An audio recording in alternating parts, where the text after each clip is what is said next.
Hello, darlings. How's everybody tonight? I think it's been what? Oh, let's see. I was live. I think I went live for a little while. Didn't I go live on Sunday? I can't remember. Did I go live for the reception? Anyway, I was drinking. I don't remember. So I don't know if I did or not, but I did not go live on Sunday. By the time I got home, um, I was exhausted. I was just so tired. We stayed busy the whole weekend, and it was so awesome just hanging with my girls and being in a new place. And yeah, it was fun. Um, they live in an awesome town. They do, and I'm so glad I went down there. Um, So yeah, that was good. I will return down there. um, so the wedding was awesome. Courtney looked amazing, and I met her fiance slash now husband, and he was so super sweet, and his family. And ooh, let me tell you about a redneck reception. Okay, there's some major, you would think it's the younger ones that's drinking like that. It ain't. It was mama and daddy and grandma and grandpa. And the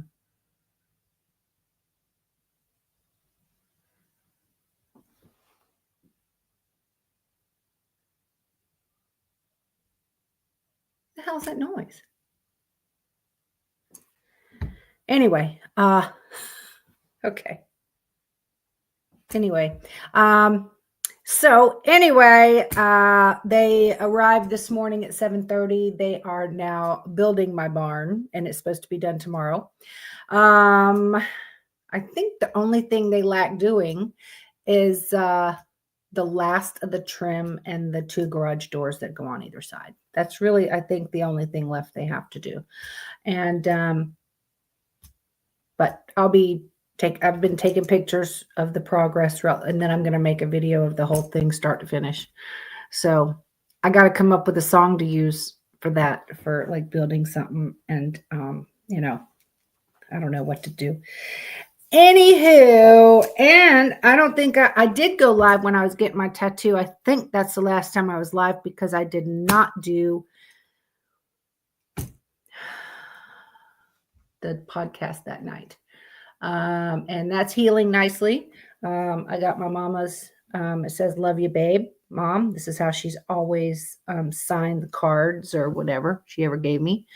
So I went ahead and did that. Why wait till someone is gone before you do that? And I'd rather do it while she's still here and can appreciate it. So I think she likes that. So I got that on my arm, and then my ankle. And that's healing pretty good. It was, I tell you though, the shoes I wore for the wedding was brand new, and they hadn't been worn out a little bit. So it was a little tight on there. So that was a little sore, but it's good now. It's getting to where it's peeling and itchy. So that drives me nuts when I have my boots on. But anyway, tonight is Michigan Hauntings, since 2-ton Topher requested. It was 2-ton, and was it you, Justin, that requested Michigan? It was Justin and 2-ton, if I remember correctly. So tonight I'm doing Michigan since it was requested. We did Massachusetts. Now we're doing Michigan. And then I'm going to start at the A's, and then I'm going to go alphabetical. And Justin, I have several here that I wrote down, and some stories behind them, but my hand was killing me, and there was still more. And if you know of any that I don't cover, that's great. Okay, good. And when did they say when you're supposed to get that? It usually takes a couple weeks to get that back, doesn't it?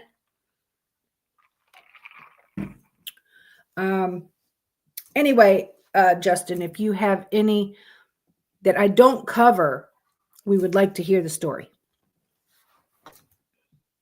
Oh, yeah. Okay. Yeah. Okay. That's what I thought. Yeah. It takes them some time. So now I'm going to go ahead and start here.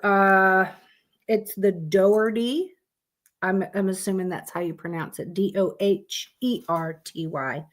Doherty or Doherty Hotel. This is in Clare, Michigan.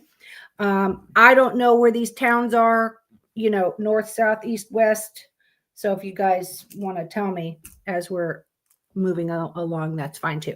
So this hotel is known for the most infamous murder. The murders happened in this hotel. So on May 14th, 1938, Central Michigan oil promoter Carl Livingston shot and killed Isaiah Lebo in the tap room, which is the bar. I guess that's what they called it back then.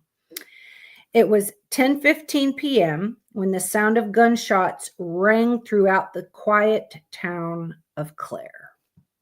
Now, Isaiah Lebo was 42, and he was the chairman of the board of directors in the Mammoth Producing and Refining Corporation. Not only Isaiah, but his attorney, Byron Geller, took 2 bullets to the thigh.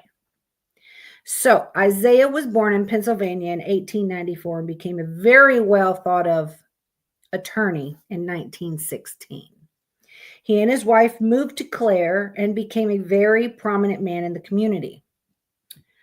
He met the famous Sam Garfield, which is also known as Uncle Sammy, who was known as the godfather of Clare. And he was the head of the Purple Gang. Now, the Purple Gang were a criminal mob of Jewish men known for bootlegging, hijacking, kidnapping, extortion, etc. All that crap. They were a rising gang who did dealings with Al Capone. Anyway, Lebo became the gang's attorney and goes on to start Mammoth Producing and Refining Corporation together with this Carl Livingston. Now, while discussing business one night, there was a disagreement. They had dinner and they were having drinks. There was a disagreement. Livingston stood up and shot Lebo and injured his attorney. Now, it's still running as a hotel, and guests claim to see 2 different male subjects in dated clothing, with one wearing a top hat. Excuse me. You can hear laughter and footsteps throughout the halls.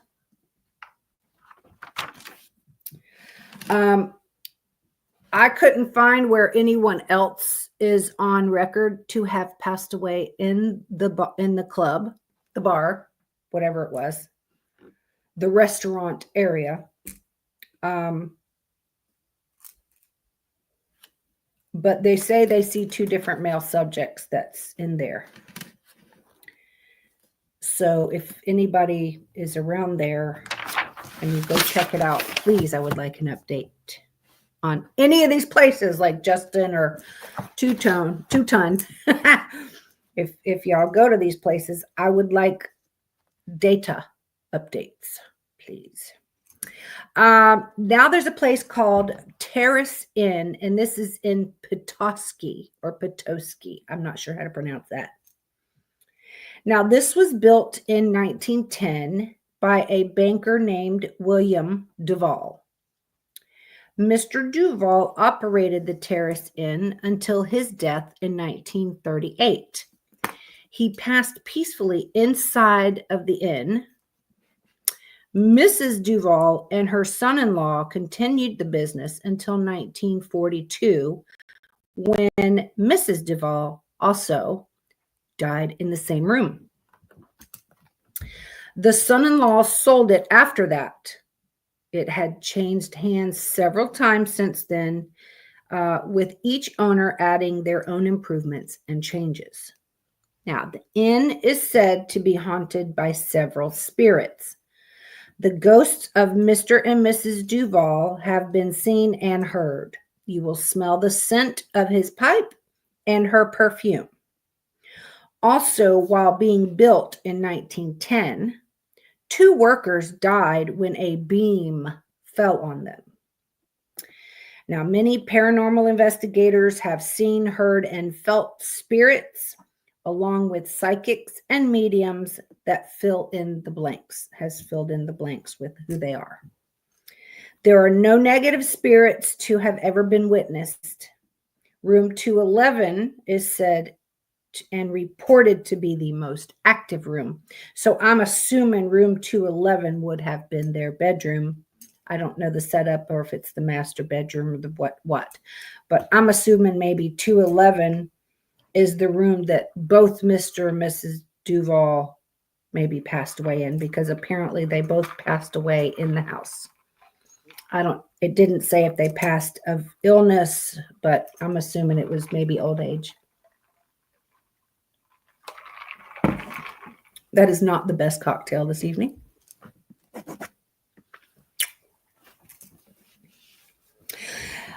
This one is called the Whitney Restaurant, and this is in Detroit.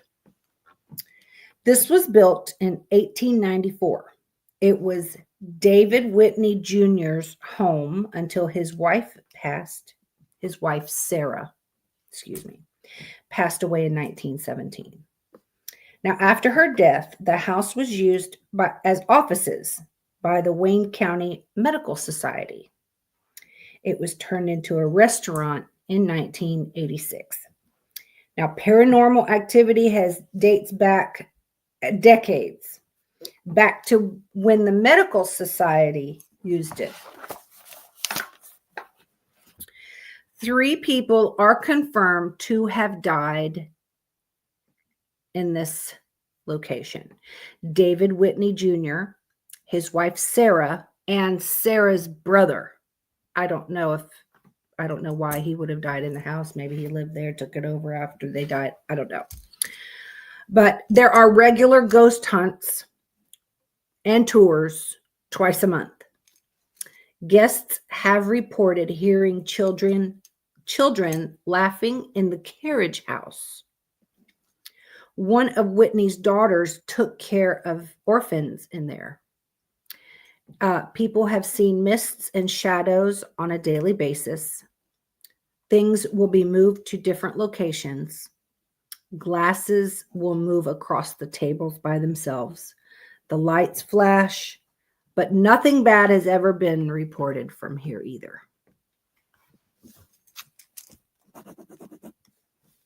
Do y'all know where these places are? Like, have y'all heard of these places? Like Justin? I don't know where Two Ton is, but have you heard of these places, Justin?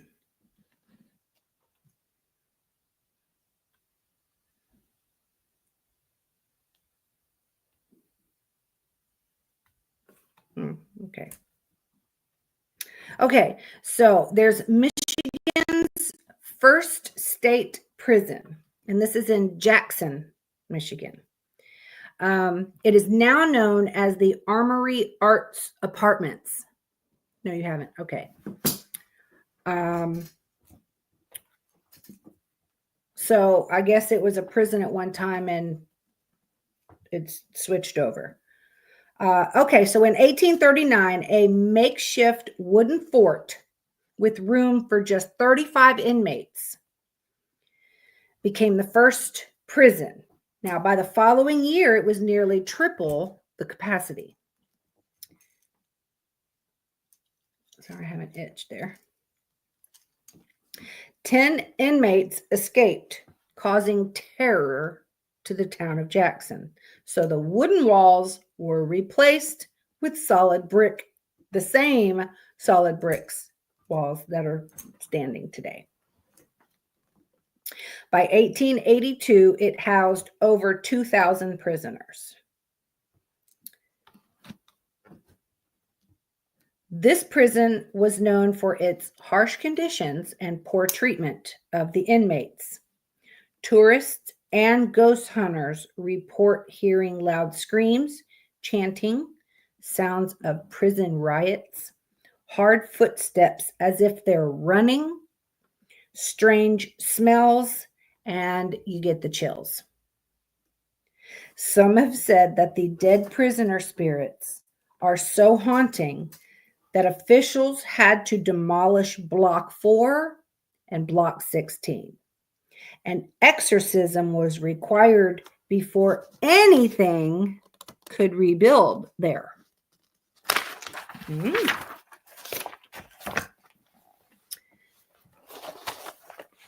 They say that they are mistreated prisoners trying to get revenge. A legend has it that prisoner Abdullah's silhouette with a rope around his neck hangs from the bunk head in Block 4.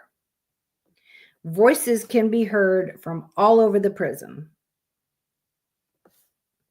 A small section of the old prison has been transformed into Armory Arts Village and Museum. It closed as a prison in 1934 and is now apartments that residents say the paranormal activity will keep you on your toes. I think that would be kind of fascinating. As long as it, I mean, you really, I guess you really don't know.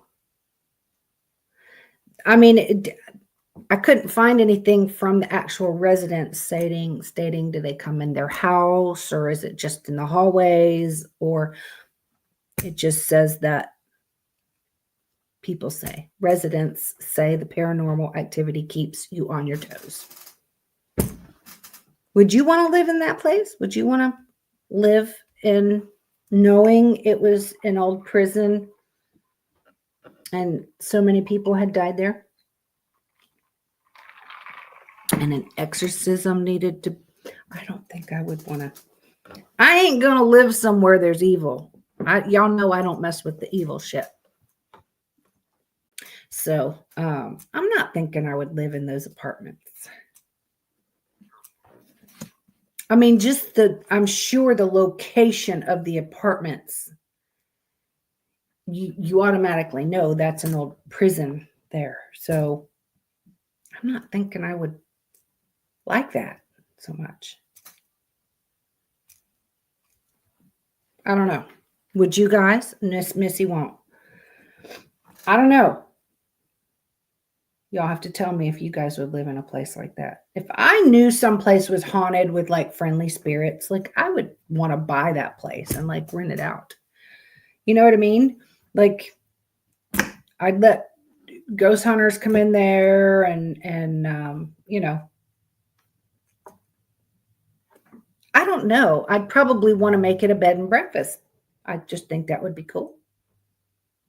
With fun spirits, not evil shit. I don't think I would like that. The next is called the Holly Hotel. This is in Holly, Michigan. It's well known to be very haunted. Norman Gauthier, a professor of parapsychology and a world-famous ghostbuster, came to the hotel in 1989 and declared it loaded with spirits, quote unquote. The activity has been observed by so many people, employees, guests, ghost hunters, mediums, etc. Even if people come in ignorant to it, even if people come in ignorant to it being haunted, not one person will leave without seeing, hearing, or smelling a spirit. So they leave a believer, basically. A lot of people smell cigar smoke when nobody's there and didn't know the original smoked cigars in that room. Some smell of a flowery perfume. There's a little girl spirit that's in the kitchen, and her favorite toy is a meat cleaver. This hotel was also consumed by 2 different fires. The first fire was on January 19th, 1913. The second fire was exactly 65 years later to the day and to the hour, just a different year. Now, how crazy is that? It was also on January 19th at the same time, 65 years later. Now, that's crazy. Mm-hmm. Now, Mr. Hurst, the original owner, died in the house in 1920. He knows he is still the lord of the house because he makes himself quite known. His ghost is one of the most frequent seen. Mr. Hurst does not like noise or music. Mr. Hurst does not, I just read that. He will let you know when he's unhappy about something. He wears a dated frock coat and a top hat. The cigar smell is the first that you notice of him. Yeah, that is the little girl in the kitchen. She plays with other stuff too. Now, Nora Kane. Nora Kane seems to be the hostess of the house. She's a petite and loves music and mostly materializes at weddings. You can smell her perfume, which is the flowery perfume that you smell, and you see a mist and shadow will dance through the halls. She is mostly seen at the top of the stairs. Nora played the piano in real life, and she took it with her to the afterlife. She loves the piano, and if you play music with the piano, you can also hear a female voice singing in the hallway. The little girl in the kitchen is said to be Nora's daughter, between 9 and 13 years old, with red hair. The meat cleaver she plays with the most, but she will move the teapots and she moves the hanging utensils. She has appeared during a seance in 1990. She's never left since then. She will giggle, and she's very active. So they don't have a name for Nora's daughter. So I think they're assuming that's Nora's daughter because they're just, I don't know why. They didn't say if Nora has red hair or anything. So why she picked a meat cleaver, I don't know. But I think maybe that's, I don't know why she would pick that as her favorite thing to play with. But apparently that's what she plays with the most.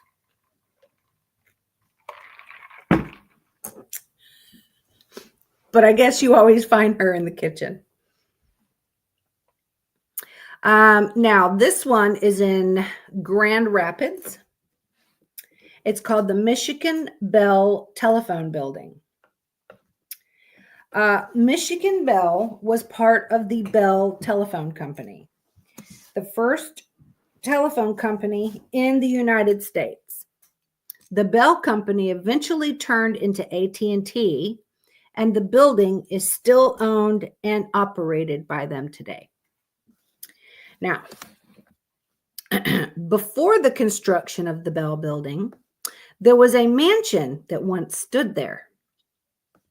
It was home to George and Sarah White, some of the city's first settlers. Their mansion was built in 1853 and was their home while George served as mayor of Grand Rapids from 1861 to 1862. He was a wealthy man, but not wealthy enough to keep the mansion from deteriorating over the years. By the early 1900s, the home was a shadow of itself. It was rented out to various renters, such as Warren and Virginia Randall. Now, the Randalls moved there in 1907. Warren worked in the railroad business as a brakeman. Warren had an accident in 1908. He lost his leg on the tracks, and he just was never the same. He got a prosthetic leg, but couldn't return to work. And that is what led to his madness. He became paranoid and irrational, accusing Virginia of having an affair with men that have both legs. The paranoia turned to anger, and the police started getting called there a lot. She finally left him in 1910, but somehow he coerced her to return after a few months. The night she came back, Warren killed her. He beat her to death with his wooden leg. Then he slit her throat with a razor. And then he slit his own throat with the razor. So it was a murder-suicide in this house. No one knew, but the neighbors started complaining of a putrid smell, and the police were called yet again. The police found both rotting corpses barricaded in their bedroom. They had been there for weeks. Now, residents around there and businesses, right? Residents around there and the businesses, they say they can hear people arguing late at night, knowing that there's nobody there.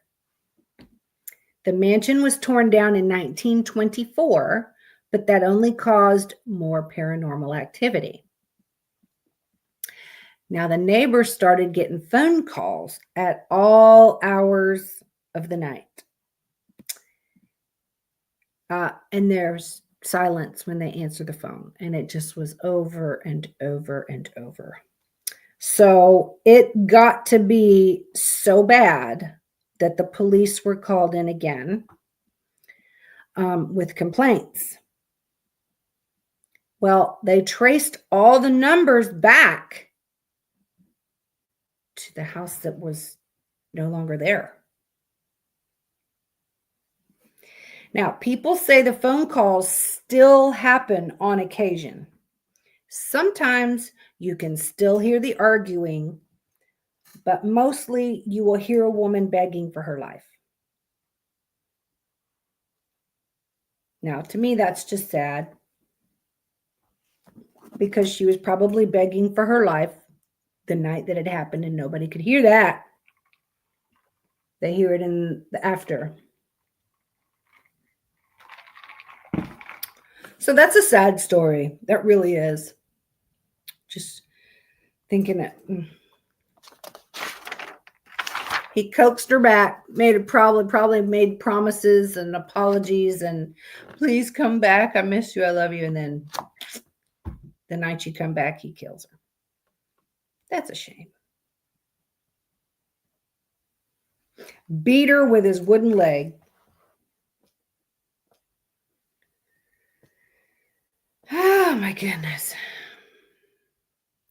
Okay, so the next one is called Straits of Mackinac. This is on Mackinac Island.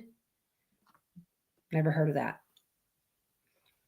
This is also known as the Drowning Pool.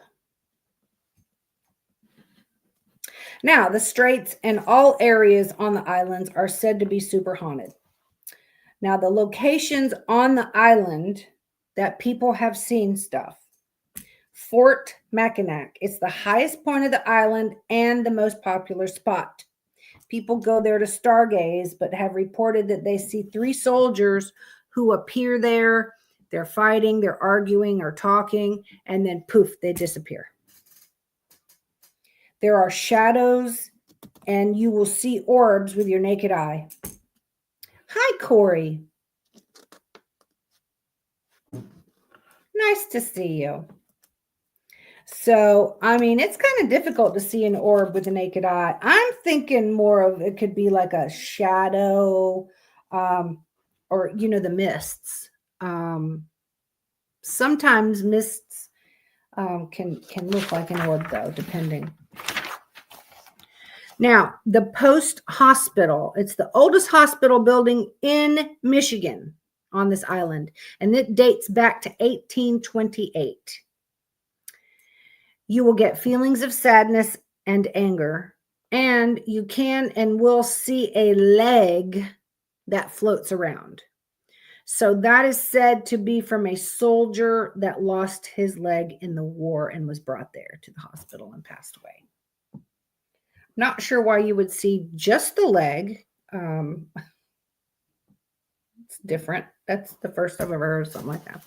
Okay, so this is the Officer Stone quarters.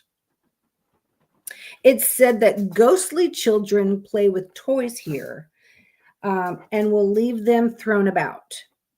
Employees have reported they clean it up in the morning, and by midday, they all have to pick up all the toys all over again, and nobody had been there all day but them.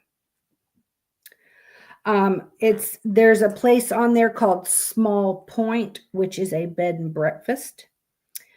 This is said to be one of the most haunted areas on the island. It's a phantom piper is said to be heard playing on misty mornings, also on the north side of this building. So not only was the island a Native American burial location, during the construction of the Grand Hotel, workers uncovered 108 human remains while digging the foundation. Now that's just in that area. Now, because it's called the Grand Hotel, and that is there as well on the island.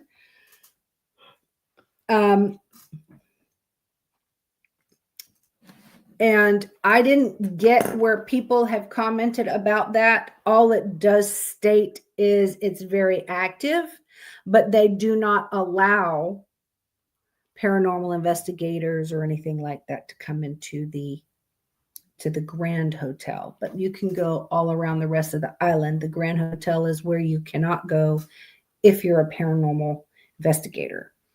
I guess what they see is just from employees and, guests that stay there that aren't investigators. But apparently the island is a Native American burial location. Didn't know that. I think, you have to think, being grown, even a businessman or anything like wouldn't you make sure that that's not a burial plot, like a burial place, before you go try to build on it? I mean, I would. I don't know. But apparently this island went through 2 wars, and there was so many soldiers and all that die there. I don't know what wars it was, but apparently it went through, and the hospital and the soldiers went through there, and they had drowned. There was people drowned there. So anyway, yeah.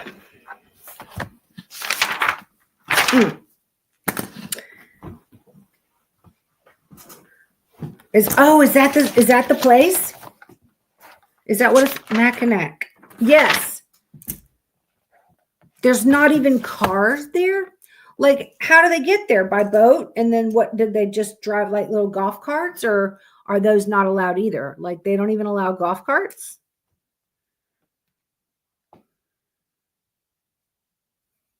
Is this a big island? Like, it doesn't say the size of it. I mean, it's got a hospital on it, a bed and breakfast, a main hotel, officer quarters. Like, it sounds like it would be a big place. Or is it just a small island with it all like compacted on top of one another? Like, I mean, it's like all walking distance, or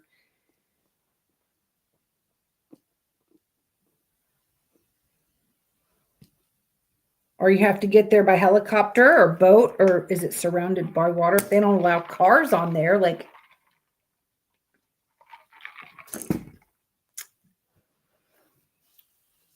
that's crazy.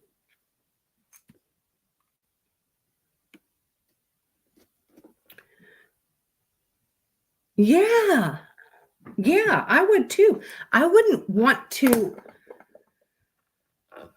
So for instance, and I've probably said it before. I know the house across the street. Dawn, my friend Dawn lived there. She was such an awesome neighbor, but she lives up in Ohio now. But you guys remember me and Patty went across the street. Go to the island from the mainland.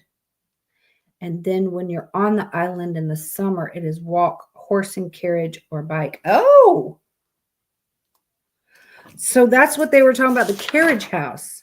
Oh no, that's the carriage house is somewhere else, wasn't it?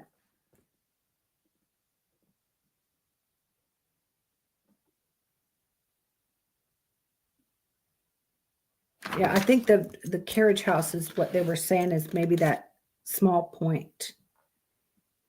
Winter they allow snowmobiles. No shit. Okay. Anyway, the house across the street.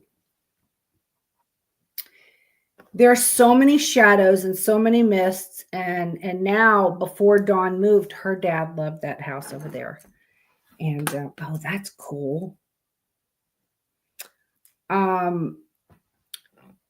Now, I think you guys remember me telling the story even that Dawn's father had a heart attack right out front, and I heard her yelling, and I was getting ready for work, and I'm half in my damn uniform, and I go out, and my other friend, my neighbor, running, he's running over. I jump the fence. I'm running over there to pull this guy off of her. And then he ended up passing away from this heart attack on the way to the hospital. Well, she put his remains, well, he was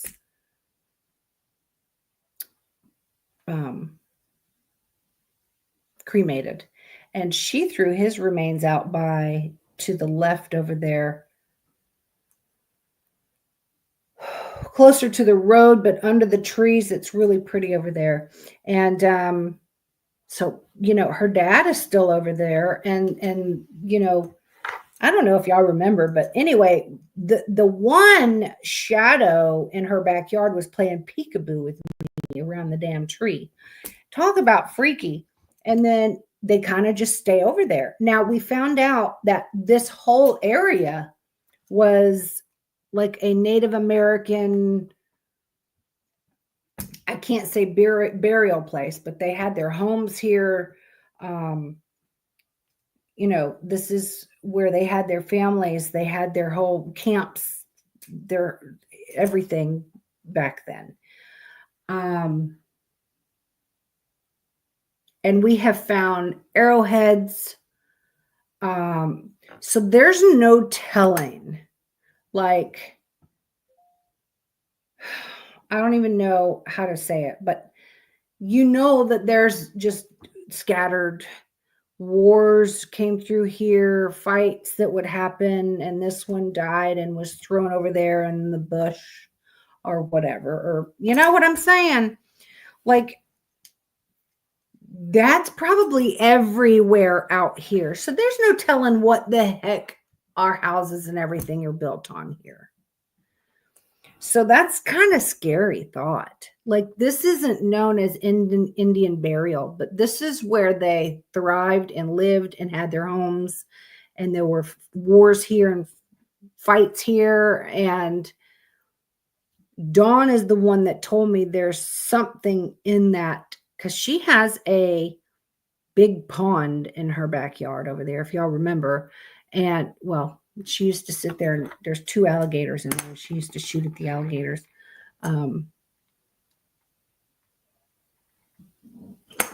But there's something, like, I was even drawn to that one area out in the pond, and she would go, she had a little canoe that she would get in the pond on the canoe and go fish. Her pond, it's huge. It's 3 acres big. It's big. If you had a wave runner, you could get in there and play. Like, it's big. It's a big pond over there.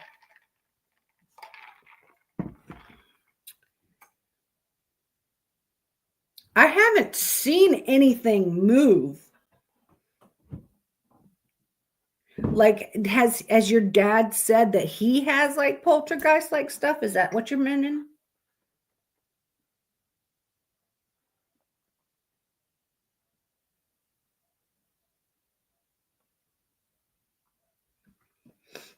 Because I'm not sure. I mean, we had to go take care of a poltergeist they asked us to come over there. And then, it ended up being his dad, the kid's dad, and then the mom left abruptly. And, but from last time I spoke to, he texted me, and last I spoke to him, every once in a while he would get like a rocking chair, but he would say something to his dad and let him know he still loved him and all that, and then it would disappear. Does he? No shit.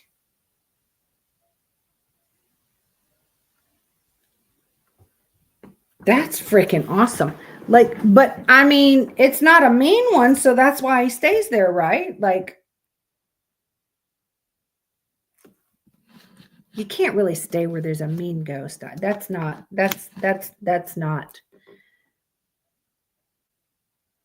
Mm-mm. Okay, Mary Mayo Hall. This is in East Lansing. It's located on MSU's campus on the northeast end. It was built in 1931 and one of the oldest buildings on the campus. Excuse me. It is a standalone dormitory for women in honor of its namesake, Mary Ann Mayo. Now, Mayo was a leading member of the Michigan State Grange and an elected member of the Michigan Agricultural College, which is MAC, M-A-C, committee. MAC would later become Michigan State University. The lights will go on and off by themselves at all times of the day or night. Doors open and close by themselves. It's said that seances and satanic rituals took place in this dormitory. Another thing about Mackinac Island, it is set back in the 18th to early, like they still have it like that, or is it updated? Because honestly, they should leave it. They should leave it and not, because especially if a place is an old place like that, you should just leave it and keep it like it is. If you lock the door, it will be unlocked by morning. Laundry room downstairs in the basement. The TV will come on and off by itself. The power went out all over the town from a storm, but the washing machine started up. These reports came from students that lived in the dorm while attending college.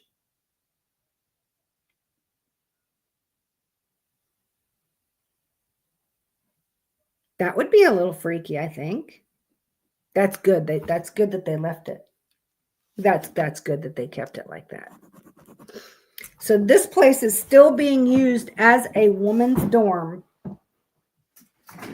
on Michigan State University campus. And what I did read is there is, where it sits, on the northeast side. You go down to the basement, right? That's where the laundry room is at, and there's like a little couch and a TV on the wall down there, so you can sit and watch TV or whatever while you're waiting on your laundry.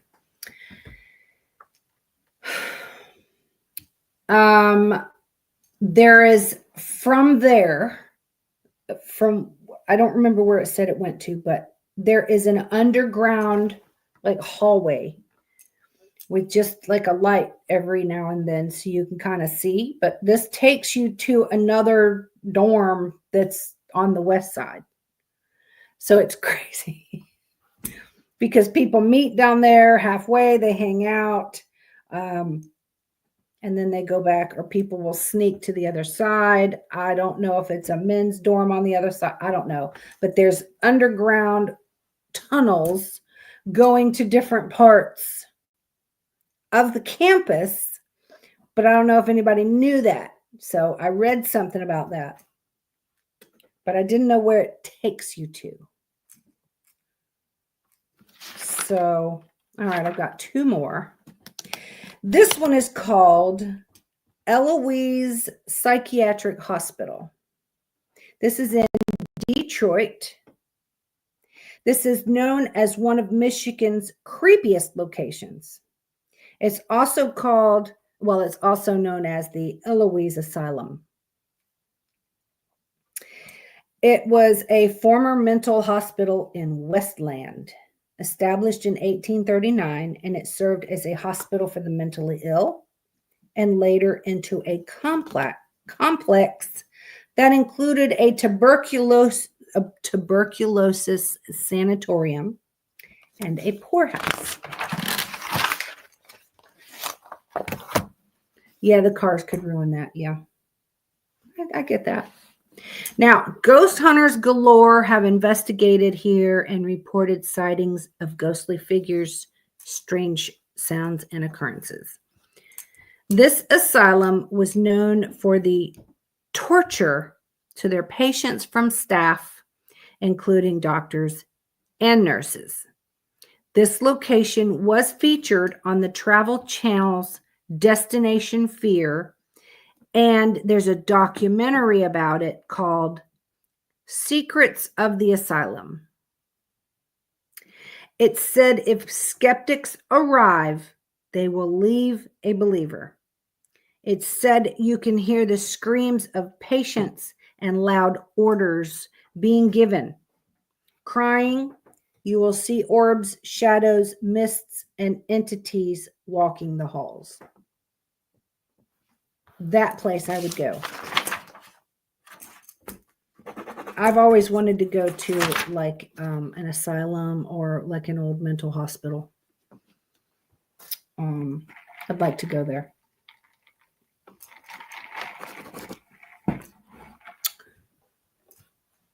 Now, here's my last one. This is called the Botsford Inn. This is in Farmington, Michigan. My neck's hurting. This is the location that Henry Ford met his wife, Clara, at this Botsford Inn. It was built in 1836. It was a home, then a tavern, a stagecoach stop, and then a hotel. Henry Ford and Clara were there all the time, and they called it their love nest because that's where they met. They would always go there for their anniversaries, and anytime they went on vacation, they would go there. After Clara Ford passed away, staff reported strange occurrences, like objects being moved or turned over, doors and cabinets and drawers opening themselves, and even a white cloud pushing a man down the stairs.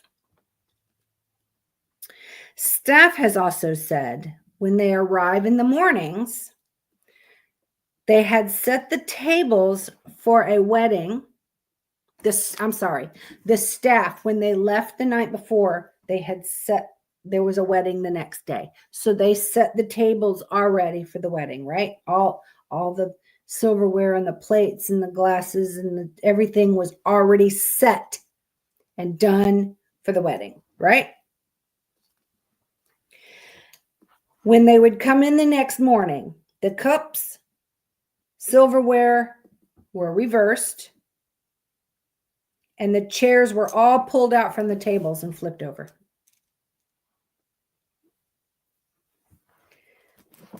So the cups would be upside down, and the fork would be over on the right side, and the knife and the spoon would be over on the left side. And all the chairs pulled out. Oh, that wasn't my last one. Sorry.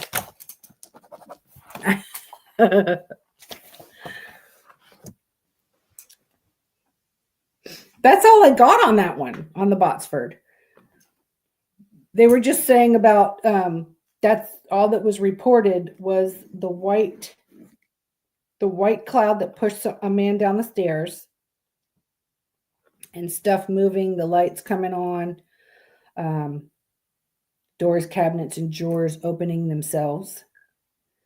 And they always go in and flip over cups. The silverware is reversed, and the chairs are always pulled out from the tables. So that's kind of interesting. I would go there just to see.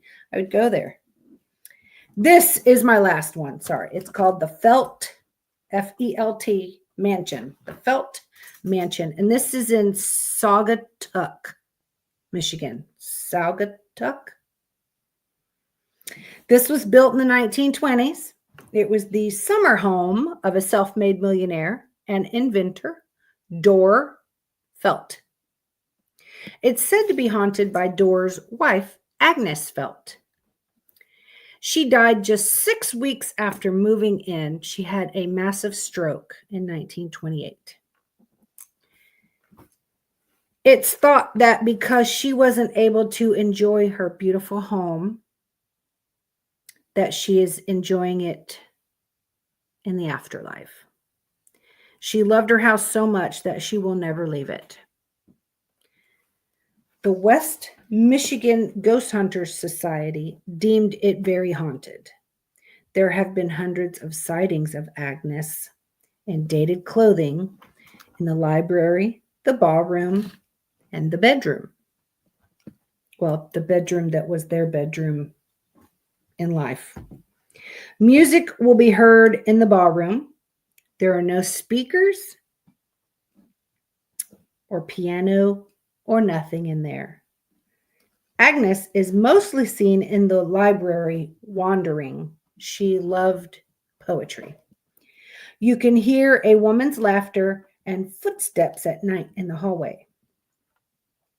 The estate is open for spring and summer self-guided tours and offer year-round special events such as concerts or weddings. I would love to visit there too. Like that sounds kind of nice. I would like to go anywhere haunted if it's not like evil or mean or shit like that. That's what I would like. But that place sounds cool. Felt Mansion, Saugatuck. I don't know if these are north, south, east, west, or over yonder. No idea. But that's all I've got. I think there were 3 or 4 more that I didn't write because my hand was hurting. But that took up a lot of time. And I'm sure I can find more places. I can always come back and do all these states over again.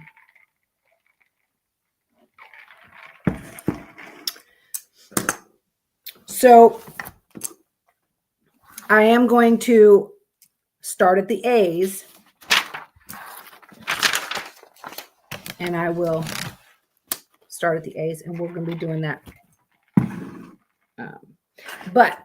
So Spirit Stalker, she's not here.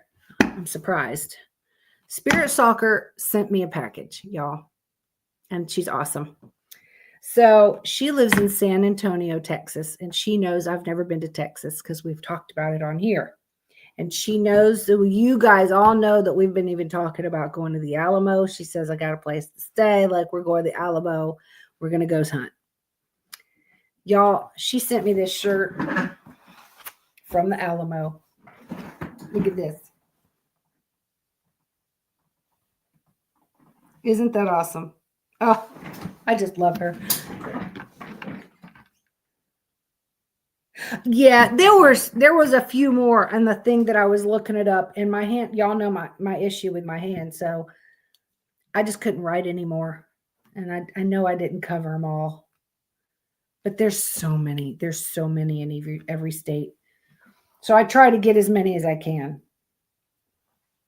So anyway, she sent me this shot glass.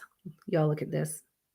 It's San Antonio with the skull. Look at the shot glass. It's so awesome. She sent me this keychain. Y'all, it's sparkly. And on the back, oh, that's San Antonio. She sent me this deck of cards. I'm trying to get it where the glare's not on there. San Antonio. And look at this, y'all. Oh my God. Little handcuffs, keychain with San Antonio on them. And they work. And a coffee cup. There's a coffee cup in there with this on it. She's the bomb, y'all. I had to give her a shout out for that because she's just awesome. And she collects coffee cups too. So I told her, I'm like, I have got to go find you the coolest coffee cup. I'll send her one of my little town here from my town. So that way she'll have one from Florida.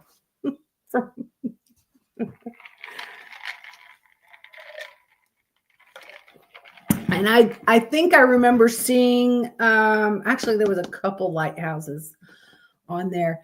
I just didn't do the lighthouses. I normally don't do the lighthouses or the cemeteries because almost all lighthouses and cemeteries have a story. They're always haunted, every single one of them. And do you know how many cemeteries? I mean, there's hundreds of spirits in every cemetery. So there's no way I can cover all the cemeteries in there. Because I did see a couple cemeteries, but everybody knows a cemetery is haunted. So I try to find places that nobody knows about. But I did see a couple lighthouses that I didn't write down, and I saw a couple cemeteries that I didn't write down.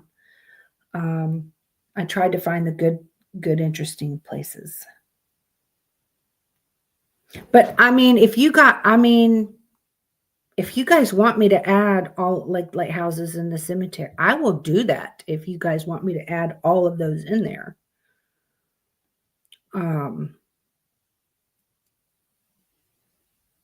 Like Justin, is there anywhere near you close by that's haunted that you can tell us the story about, like that you want to go to or that you've been to or any experience that you have had?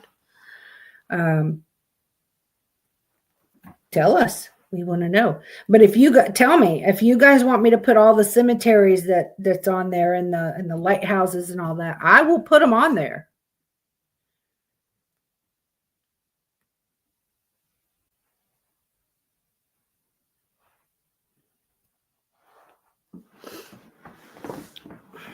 How come I wear shorts and sit in this damn? Oh, 1874.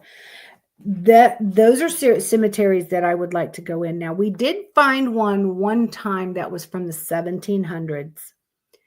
And almost every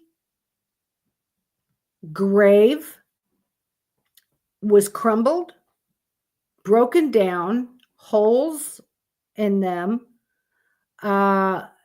trees growing out of the middle of them. Like nobody took care of that cemetery, and it just went to hell. And you feel bad for them because their family members these days don't know about them. You know what I mean? Like, I don't know where all of my past family is buried, and you know what I mean? It was from the 1700s, and it was very sad, and I believe we went live or we did a video from there. It was in Louisiana that was me and Annie and Patty that went. I think it was the first time we went up. The first trip? Damn, was that the first trip or the second trip? I don't remember what trip it was. I don't remember if it was the first or second trip. But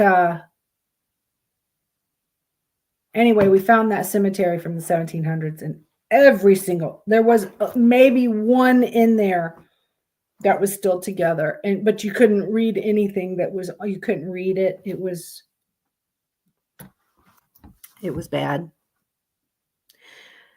So it's just a shame that people don't keep records of. Wait a minute. Oh, that's a sticker. I didn't see it. I didn't take the sticker off. I just noticed it in the whoopsie.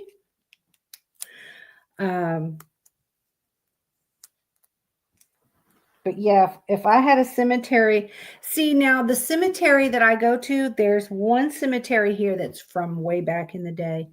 And we went there as well.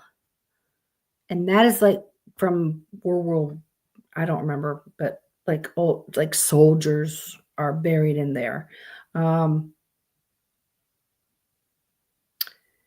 Then the cemetery that I go to, we have where we start out is the older side, and the further you go over to the other side, the newer they get. You know what I mean? Like, so there's the old side, the cemetery I go to with that crazy mausoleum in the back, the scary one. That's the old side. And then on the other side is the newer side. But it's the old side that is the scary stuff. If we go to the newer side, we usually have a pretty good experience on the newer side. It's the older side that's so damn scary. Yeah.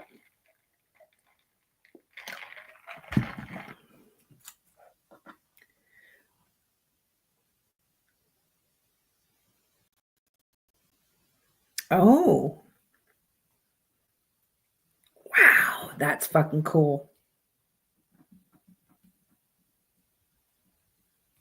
Wow, that's cool though. That is fucking cool. Are you way up north, or are you like mid or south, Justin, in Michigan? I'm in North Florida, so I'm in North Florida, right at the Georgia line. I'm like 10 miles from Georgia.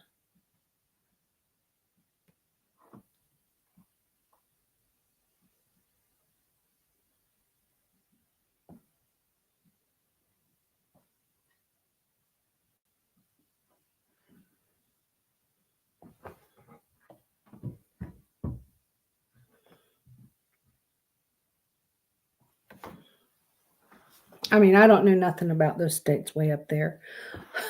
I'm way down here, so you guys have to school me. You're way up north. Far north as you can go. Oh my God.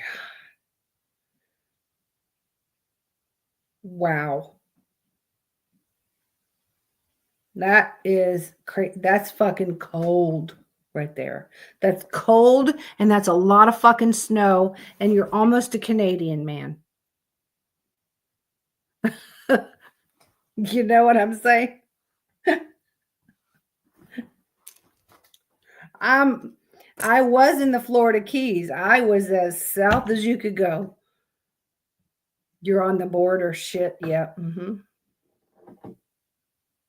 it's so crazy. Like, you live there, but hey, I want to go 5 minutes down the road, but I need my friend, he's my neighbor, and I want to go hang out with my friend, but I need my passport to go 5 minutes down the road. Like, that's fucking crazy.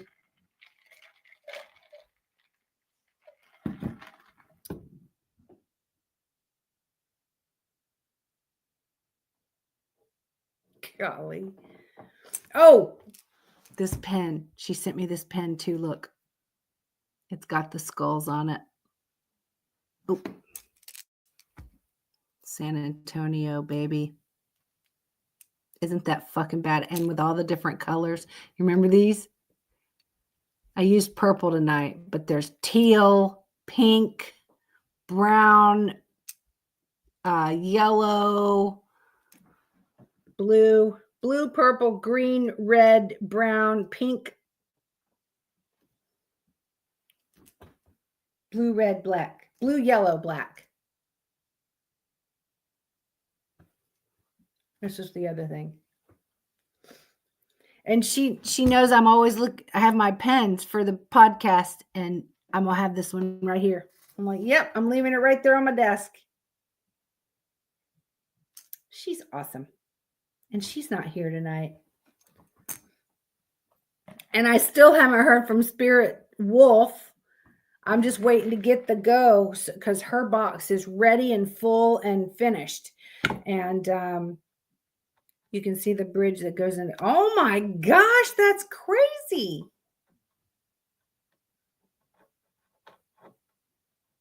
That's crazy. So, anyway, what was I going to say? What was I saying? Oh, I'm just waiting to get the go ahead from Spirit Wolf to know when to send the box, because I've got her address now. So I told her to let me know when to send it, because I didn't want to send it and then, make her feel pressured or anything. So I'm just waiting to get the okay so I can send her treat box. So, let's see, what's today? Today's Wednesday.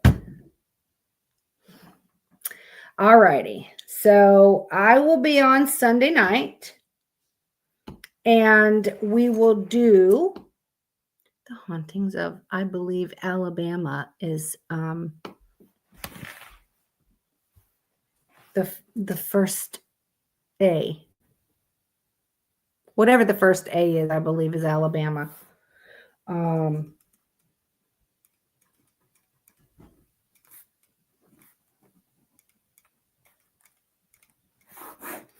So I will have those on Sunday.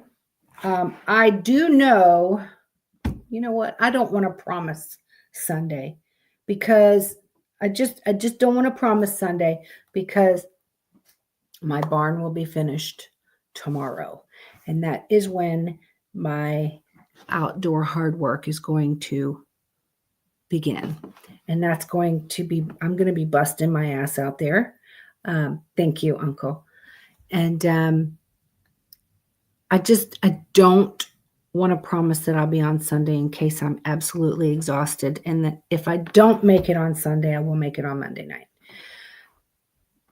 because I'm going to take at least a break.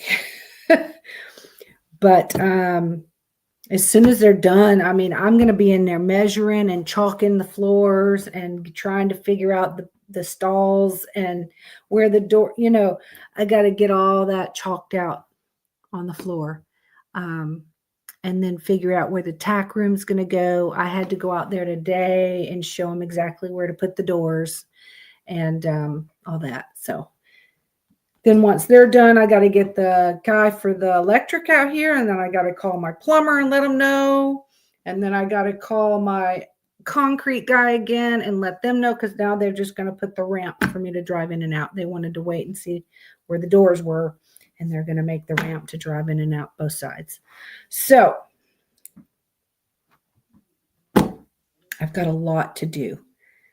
So I don't want to promise Sunday in case I'm exhausted.